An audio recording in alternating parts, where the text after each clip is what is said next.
తెలంగాణ మీద విషం గక్కి తెలంగాణ చూపు పడితే కోనసీమ కొబ్బరి చెట్లు ఎండిపోతున్నాయని చెప్పి అంతకుముందు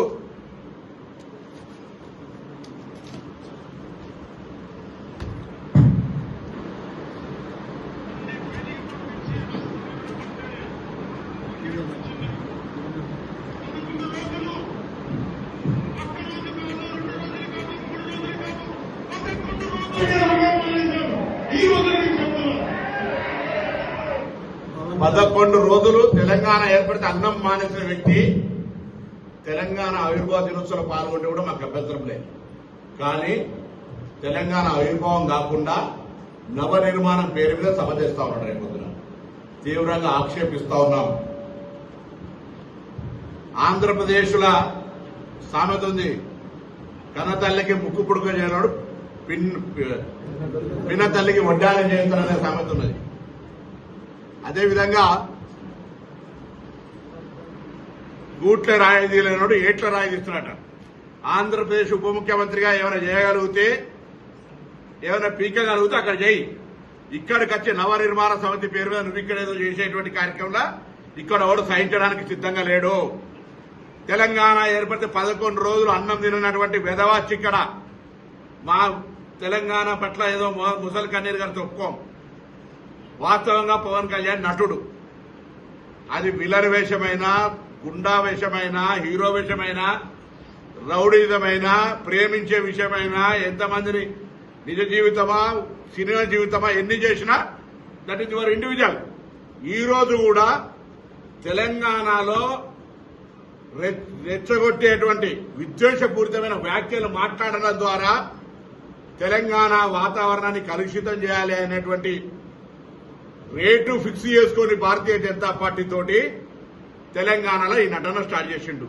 మీకు తెలుసు 2014 ఎన్నికలప్పుడు ఉస్మానాబాద్ కూడా వచ్చిండు. ఆ రోజు నేను పార్లమెంట్ సభ్యుడిగా పోటీ చేస్తున్న బిడ్డ తోడుకలు తీస్తామంటే కావలసుకొని ఇక్కడికి వచ్చి పవన్ కళ్యాణ్ సినిమా అభిమానులు ఉంటారు, నేను సినిమాలు చూడండి మీరు అద్దండలేను. పవన్ కళ్యాణ్ అభిమానులు అన్ని పార్టీలు ఉండొచ్చు చూసుకొని, కానీ రాజకీయ పరంగా నీ కన్న తల్లి అయినటువంటి తెలంగాణ లాంటి తెలంగాణను అవమానపరుస్తూ తెలంగాణ ఏర్పడితే 11 రోజులు నిరాశ చేసిన తెలంగాణలో కళ్ళు దృష్టి పడితే కోనసీమ కొబ్బరి చెట్లు ఎండిపోతున్నాయి అనేటువంటి వాణ్ణి ఇక్కడ మనం ఎంటర్టైన్ చేస్తే ఇది దౌర్భాగ్యమైనటువంటి పరిస్థితి. నేను మళ్ళీ చెప్తాను, నాకు అస్సామోళ్ళ కంటే కూడా ఆంధ్రప్రదేశ్ దగ్గర. భారతదేశంలో అన్ని రాష్ట్రాల ప్రజలకు తెలంగాణ స్వాగతం చెప్తా ఉంది. ఈవెన్ విదేశీయులకే స్వాగతం చెప్పి ఇక్కడ అన్ని రకాల కార్యక్రమాలు జరగాలనుకుంటున్నాం.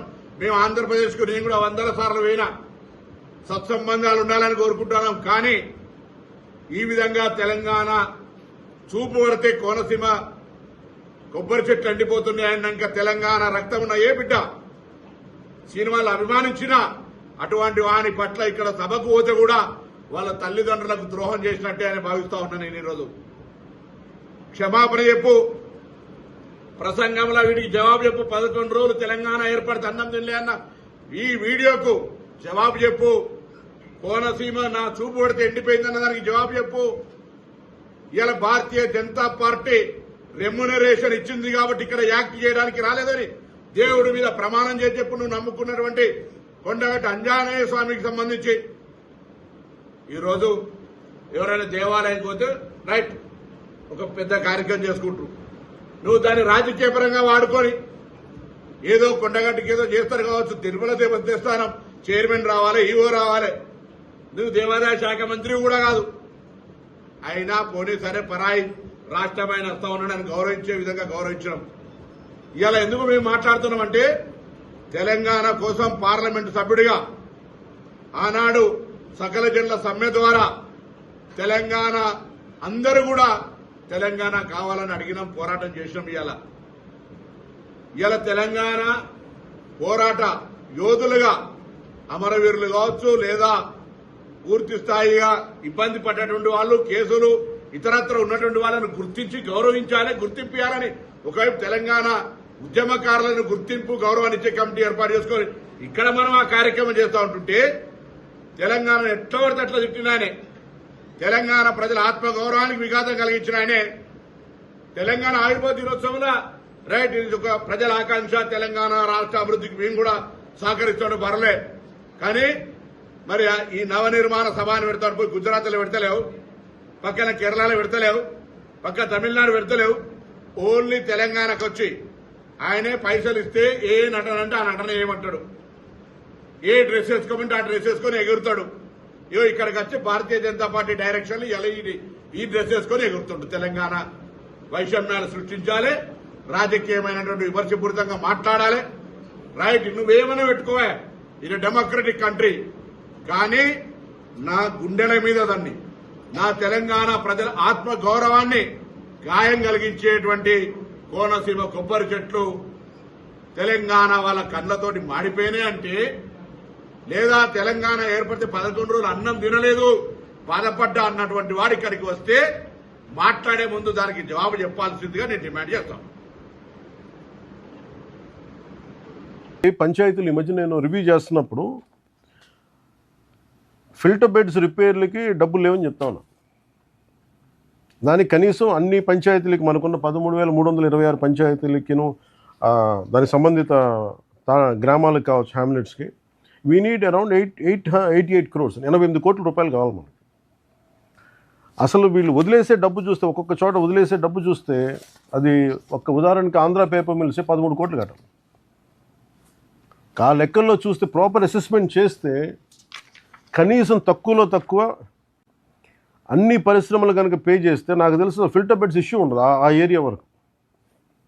వాళ్ళేమో డబ్బులు కట్టరు, మనమేమో అధికారులేమో రాజకీయ ఒత్తిళ్ళు కావచ్చు, లేదంటే ఇబ్బందులు కావచ్చు, భయాలు కావచ్చు. కానీ మనం వదిలేయటం వల్ల జనం సఫర్ అవుతున్నారు, పంచాయతీలు సఫర్ అవుతున్నాయి, చెడ్డ పేరు ప్రభుత్వానికి వస్తుంది.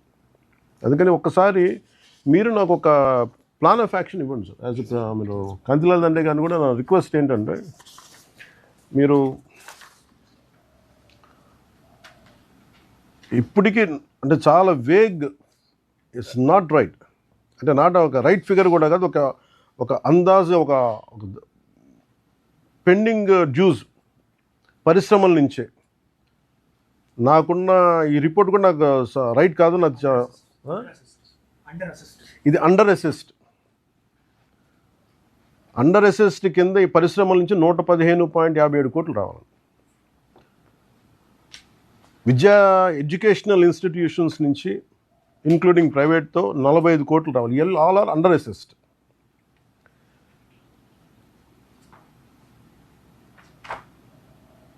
వీటి దగ్గర నుంచి కనీసం వీళ్ళిద్దరి దగ్గర నుంచే కనీసం మీకు 160-170 కోట్లు చాలా పూర్లీ అసెస్డ్ ఉంటేనే దాంట్లో సగం డబ్బు ఖర్చు పెట్టినా ప్రతి పంచాయతీలో ఫిల్టర్ బెడ్స్కి, రిపేర్స్కి, మెయింటెనెన్స్కి వచ్చేస్తాయి.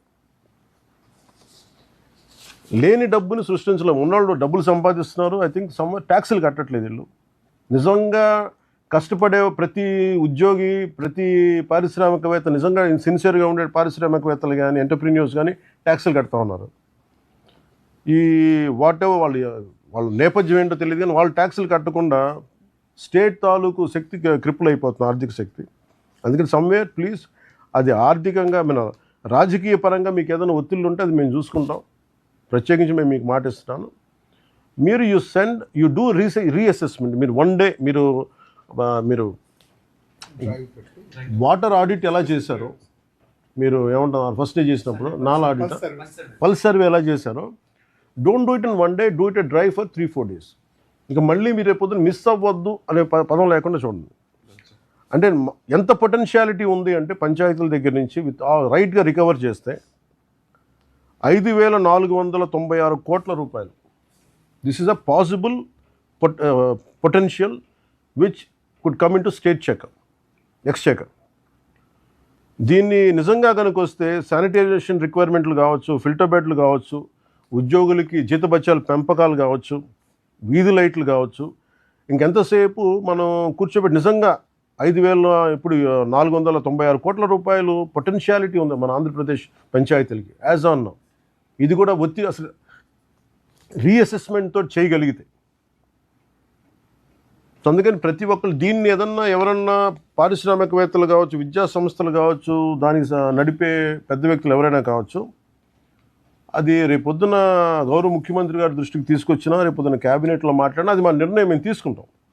కానీ వీళ్ళెవరు ట్యాక్సులు కట్టట్లేదు అనేది పబ్లిక్ అయితే తెలియాలి.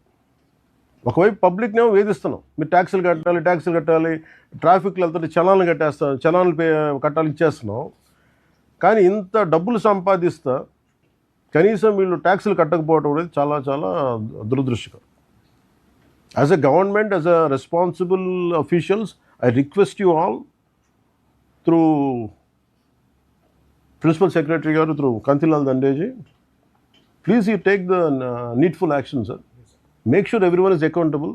Whether how much they pay, they do not pay, that will what are the further consequences, we'll take it forward. Sir.